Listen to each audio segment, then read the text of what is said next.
Lumière. Lumière. Lumière. Lumière. Lumière. Lumière. Lumière. Lumière. Lumière. Lumière sur la psychologie évolutionnaire avec Patrick Bonin, professeur de psychologie cognitive au LEAD. Depuis les années 1980, une nouvelle discipline est apparue, la psychologie évolutionnaire. Elle utilise la théorie de l'évolution pour mieux comprendre le comportement humain. Le cerveau est un organe biologique comme les autres qui est façonné par la pression adaptative, ce qui explique certains de nos comportements. Je reçois Patrick Bonin, professeur à l'Université de Bourgogne-Franche-Comté, chercheur au laboratoire d'études de l'apprentissage et du développement à Dijon. Alors, Patrick, comme cela, nous aurions tous un peu de Cro-Magnon en nous ? Et oui, nous avons même, je dirais, beaucoup de Cro-Magnon en nous si on se base sur les résultats de nombreuses études scientifiques menées en psychologie évolutionnaire ou psychologie de l'évolution qui suggèrent que même au XXIe siècle, nous avons encore un cerveau de l'âge de pierre. Alors l'idée, si vous voulez, c'est que notre cerveau a été façonné essentiellement par des problèmes qui se sont posés à nos ancêtres chasseurs-cueilleurs, parmi lesquels trouver de la nourriture, parce qu'elle n'était pas à disposition comme aujourd'hui dans nos sociétés modernes, occidentales. Éviter les prédateurs, oui, la prédation nous a concernés, même si aujourd'hui on a réussi à tenir à distance les animaux dangereux, à tout le moins dans les sociétés modernes, mais dans le passé ancestral, ils étaient nombreux. La vie en groupe était essentielle dans le passé ancestral. Nous n'avions pas le choix que de nous serrer les coudes d'une certaine manière parce que être rejeté socialement, c'était une mort assurée. Et donc, vivre en groupe, ça nécessite des compétences particulières, comme reconnaître nos proches, nos amis, s'occuper d'eux, également identifier nos ennemis, pour ne citer que quelques-uns des problèmes que nos ancêtres auxquels ont dû répondre nos ancêtres. Dans le monde moderne, nous avons les portables, l'internet, les moyens de transport rapides comme les avions, mais tout cela, ce monde moderne avec les villes denses, c'est très récent. Et dans l'histoire de notre espèce, en fait, le temps évolutif concerne plutôt une période de chasseurs-cueilleurs nomades. Si on pouvait quantifier, on pourrait dire que environ 99% de notre temps, en tant qu'espèce, était chasseurs-cueilleurs. Donc c'est vraiment très récent, cette idée que c'est très récent, en fait, cette conception moderne, enfin cette vie moderne, pardon. On peut dire en fait que notre cerveau, pour l'essentiel, a été façonné par des problématiques du passé ancestral, mais ça ne veut pas dire que nous sommes figés dans ce monde moderne, que nous sommes en fait comme des lapins pris dans les phares d'une voiture, statufiés, immobilisés. Et souvent les gens pensent que dire qu'on a un cerveau d'âge de pierre, ça signifie qu'on n'est pas adapté du tout au monde moderne. En réalité, on a des algorithmes qui ont été, pour la plupart, façonnés par la sélection naturelle, par les problèmes du passé ancestral, et nous utilisons, on fait tourner en fait ces algorithmes mentaux, mais ces algorithmes mentaux peuvent s'adapter pour résoudre des problèmes du monde moderne. Et on utilise donc ces algorithmes mentaux, sculptés par la sélection naturelle, pour vivre ici et maintenant. Alors, comment cette nouvelle discipline est apparue et qu'est-ce qui vous y a amené ? Alors, cette nouvelle discipline, c'est toujours difficile de donner des dates officielles de début d'une discipline, mais bon, il y a quand même un ouvrage clé qui apparaît en 92 et qui va changer un peu la donne. C'est un livre dont le titre est L'esprit adapté en français, The Adapted Mind, et qui a été publié donc par deux chercheurs américains, et dans ce livre, on trouve les fondements théoriques explicites de la discipline. Et deux chercheurs ont vraiment contribué à l'émergence de cette discipline sur le plan académique, c'est Tooby et Cosmides. Alors Tooby, c'est un anthropologue de formation, et Cosmides, elle est psychologue. Et les deux, en fait, sont mari et femme dans la vie. Alors je le dis parce que ça peut effectivement aider à la réflexion, puisque en vivant ensemble, ils ont pu bien cogiter, on va dire, les fondements de cette discipline. Mais le premier psychologue de l'évolution, c'est Darwin. Darwin, dans l'origine des espèces, il annonce de façon, c'est une sorte de prophétie, que la psychologie sera établie sur une nouvelle base, et en l'occurrence sur l'évolution. Il dit en fait, la psychologie sera établie sur une nouvelle base, et donc en clair, le message c'est, à partir de ma théorie de la sélection naturelle, la façon de poser des problèmes en psychologie sera totalement différente. Donc à la lumière de l'évolution, c'est une psychologie qui sera à la lumière de l'évolution, mais ça a mis quand même beaucoup de temps avant de se réaliser, puisque Darwin, l'origine des espèces, 1859, les débuts officiels, même si c'était dans l'air du temps, un peu avant 1992, on voit qu'il y a quand même un écart temporel assez conséquent. Et même aujourd'hui, on va dire aujourd'hui, la psychologie de l'évolution devient une discipline vraiment prise au sérieux par les gens qui la connaissent, qui se donnent la peine de lire les articles qui sont publiés. Cette discipline, elle est aujourd'hui en pleine maturité. Mais il y a aussi eu un temps, il y a eu pas mal d'engagement quand même au début de cette discipline. Et parfois on nous ramène les problèmes anciens de cette discipline, les caricatures. Donc j'en profite pour dire que il arrive en fait que cette discipline, encore aujourd'hui, soit malheureusement caricaturée. Mais pour les gens qui se donnent la peine de savoir ce qu'est la psychologie d'évolution, les critiques sont permises, heureusement, parce qu'en science on avance, mais plus les critiques d'antan qui étaient des critiques basées sur une caricature. On appelle l'argument de l'homme de paille. On présente en fait la discipline comme étant ce qu'elle n'est pas, et on la critique. Donc, et après, les psychologues de l'évolution doivent répondre à ces critiques-là. Alors, ils sont obligés de vous dire, mais c'est pas ça. Et on tourne en rond. Et donc, mon intérêt pour cette discipline, c'est parce que, contrairement à la psychologie classique, on va dire, dans laquelle j'ai baigné pendant longtemps, la psychologie cognitive, dans laquelle je suis bien encore aujourd'hui, la psychologie cognitive s'intéresse surtout aux mécanismes. Par exemple, dans la production verbale de mots, on va se demander comment on passe des idées aux mots.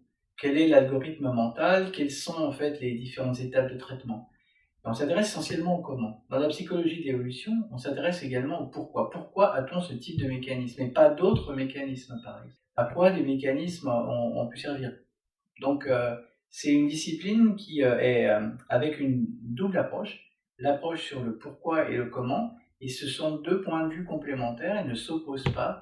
Et c'est ça qui fait la force de la discipline. Et c'est pour ça que ça m'a vraiment passionné, intéressé, et je pense que depuis, je ne reviendrai pas en arrière d'une certaine manière.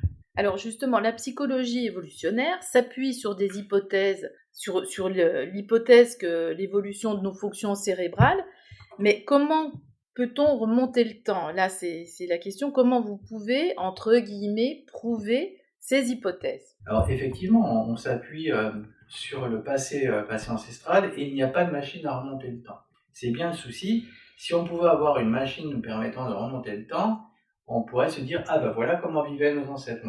On est en train de revivre le film complet, on s'aperçoit en fait de nos erreurs, on peut corriger, mais non, ça c'est pas possible. Jusqu'à la preuve du contraire, il n'y a pas de machine à remonter le temps, et donc du coup, on est obligé de faire avec les connaissances que l'on a sur le passé ancestral, sur la manière dont vivaient nos ancêtres, et donc d'une certaine manière, on a des fragments, on a des morceaux d'un film qu'on ne pourra jamais intégralement reconstituer, mais grâce à ces morceaux, qui sont de plus en plus nombreux, grâce aux travaux des anthropologues par exemple, des paléanthropologues, on peut de mieux en mieux se faire une idée de la manière dont vivaient nos ancêtres et formuler des hypothèses testables.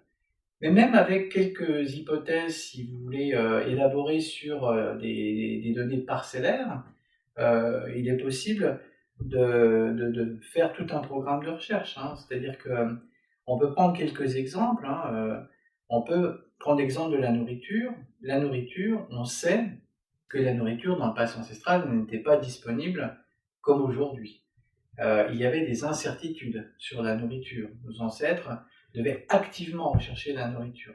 C'était un problème auquel il ne pouvait se soustraire. Parce que ne pas manger, c'est être condamné à mort. Donc il devait trouver de la nourriture. Donc, on peut se dire, si ce problème de trouver la nourriture a été récurrent, sur des générations et des générations, il a façonné notre cerveau et on en porte la trace. Et on peut faire des expériences pour tester ça. On peut se dire, la nourriture, c'est un stimulus particulier. On doit y prêter plus attention que d'autres stimuli, par exemple. Et on doit se souvenir, par exemple, des endroits où il y a de la nourriture, notamment la nourriture qui apporte beaucoup de calories. Eh bien, il y a des expériences qui ont été faites sur des participants là, d'aujourd'hui, hein, et qui montrent qu'en effet, la nourriture est un stimulus qui attire l'attention, qui capte notre attention. La nourriture, et en particulier la nourriture riche en gras et en sucre, on s'en souvient mieux que de la nourriture moins riche. Donc ça, c'est un premier exemple avec la nourriture. Autre exemple, ça va être l'exemple avec la prédation. Alors comme je vous l'ai dit tout à l'heure, en fait, on a été sujet dans le passé ancestral à la prédation, ce qui paraît étrange aujourd'hui, hein, parce que dans nos sociétés modernes occidentales, tomber nez à nez avec un lion, il ne faut vraiment pas avoir de chance. Hein.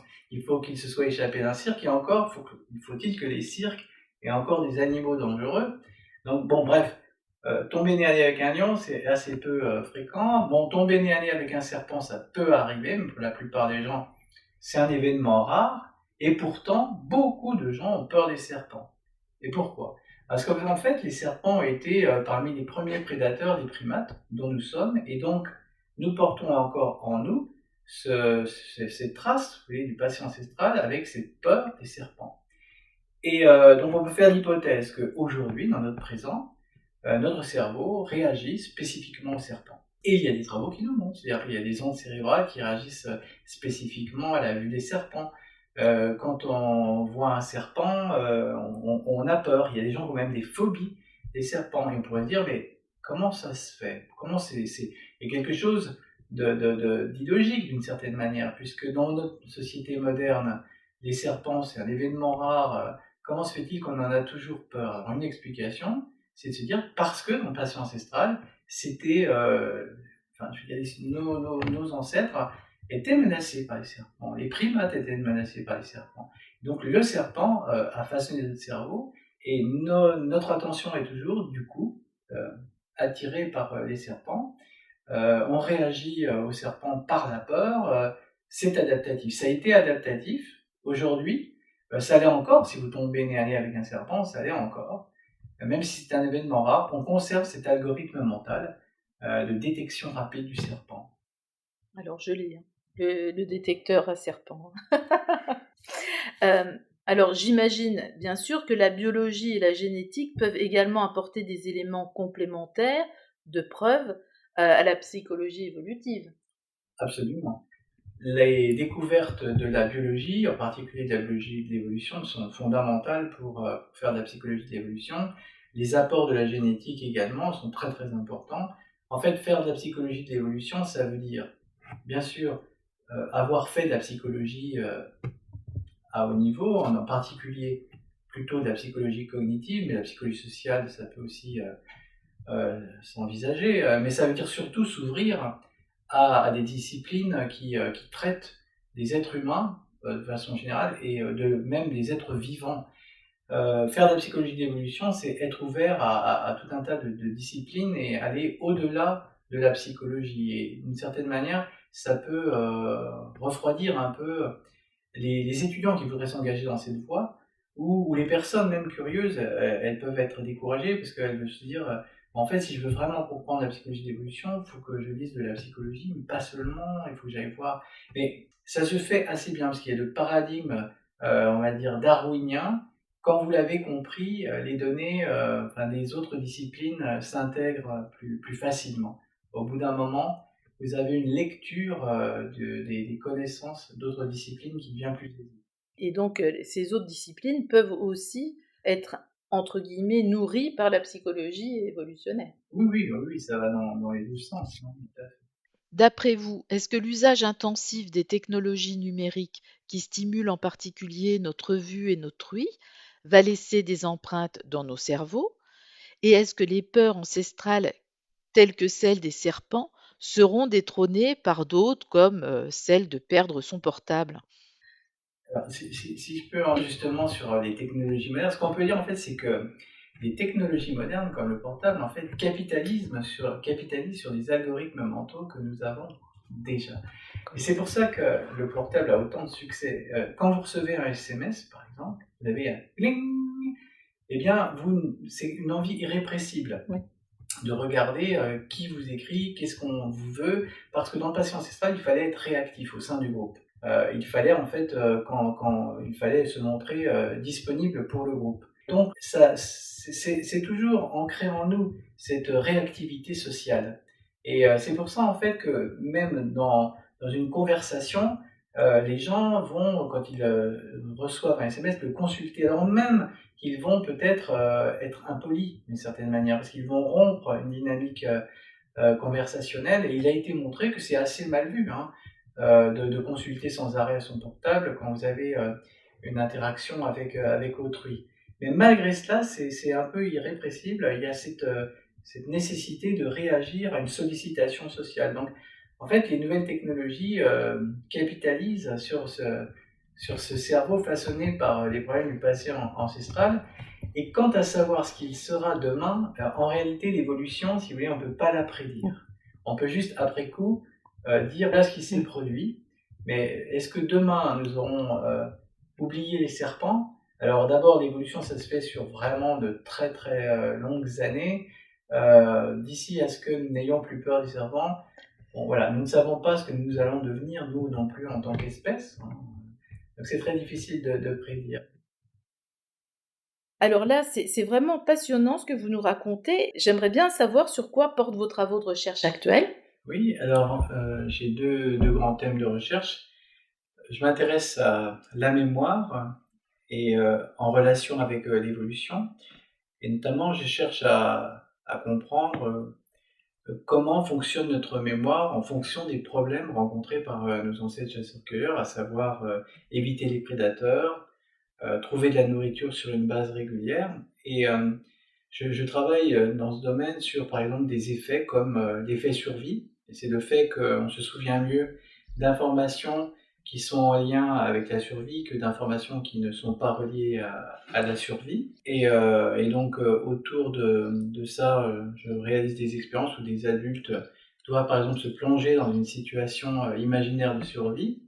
Et on va comparer la mémorisation d'informations dans ce scénario survie à des scénarios contrôle où, par exemple, ils doivent déménager, transporter leurs affaires dans un pays étranger, et ce n'est pas lié à la survie. Donc, ce qui a été montré en général, c'est que on se souvient mieux d'informations quand elles sont traitées dans un cadre, un scénario de survie. Et autour donc de ce phénomène, j'essaie de creuser et de voir, par exemple, les limites de ce phénomène et comment en fait se produit ce phénomène, donc les mécanismes qui sont sous-jacents. Également, toujours dans le domaine de la mémoire, je m'intéresse à l'effet animé. Donc, il a été montré qu'on se souvient mieux d'êtres vivants qui peuvent bouger de façon autonome, comme par exemple les animaux, les lapins, mais aussi l'être humain. Donc l'effet animé, c'est le fait que donc, voilà, les entités dites animées sont mieux mémorisées que des entités inanimées, comme des objets. Et donc on cherche à comprendre comment en fait cet effet est généré, quel est l'algorithme mental qui est sous-jacent, et aussi pourquoi est-ce qu'on a cet effet, est-ce qu'il y a aussi des limites à cet effet.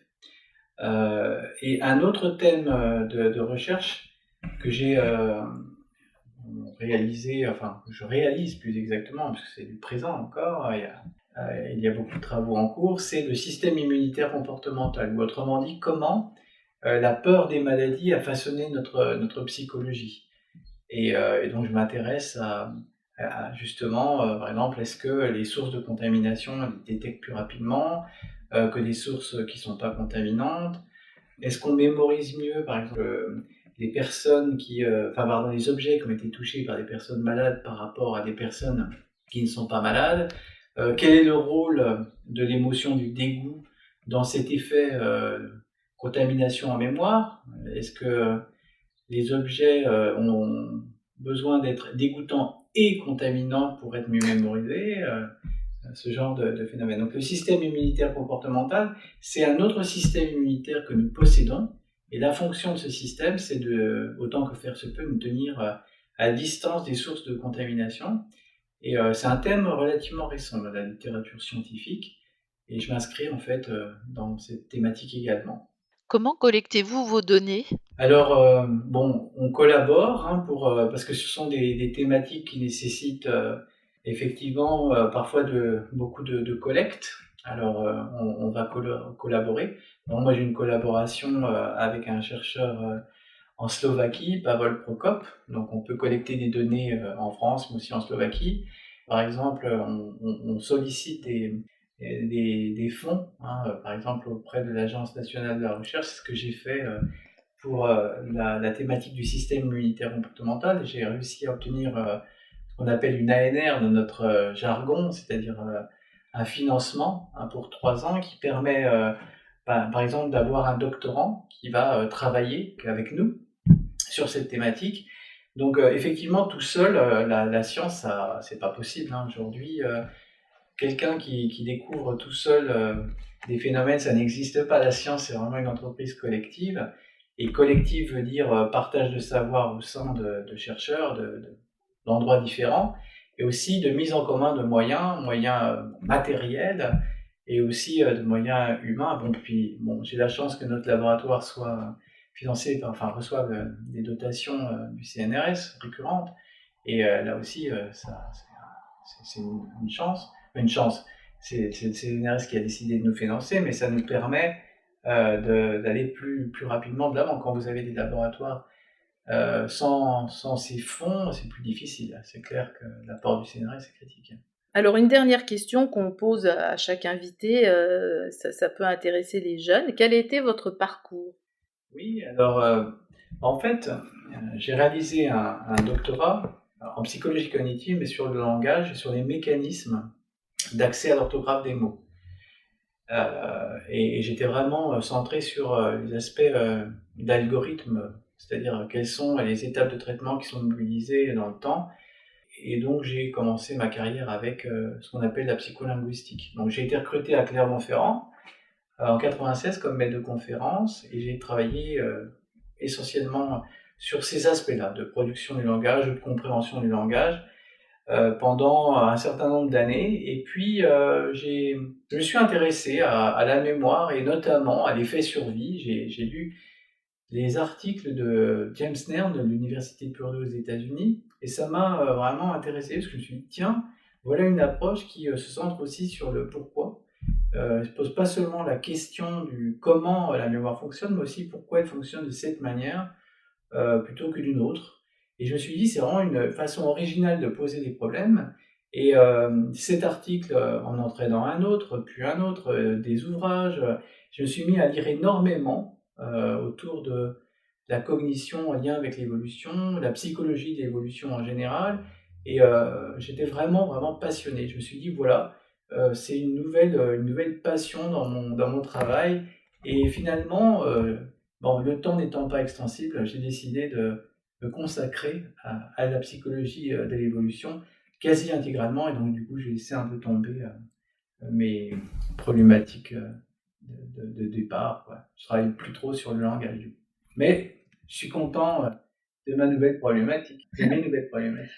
Merci Patrick d'avoir fait la lumière sur votre discipline, la psychologie évolutionnaire, et puis nous suivrons vos travaux, bien entendu. Je vous remercie pour l'invitation. Merci. C'est un plaisir pour moi. Au revoir. C'était Lumière sur la psychologie évolutionnaire avec Patrick Bonin, professeur à l'Université de Bourgogne-Franche-Comté, chercheur au laboratoire d'études de l'apprentissage et du développement.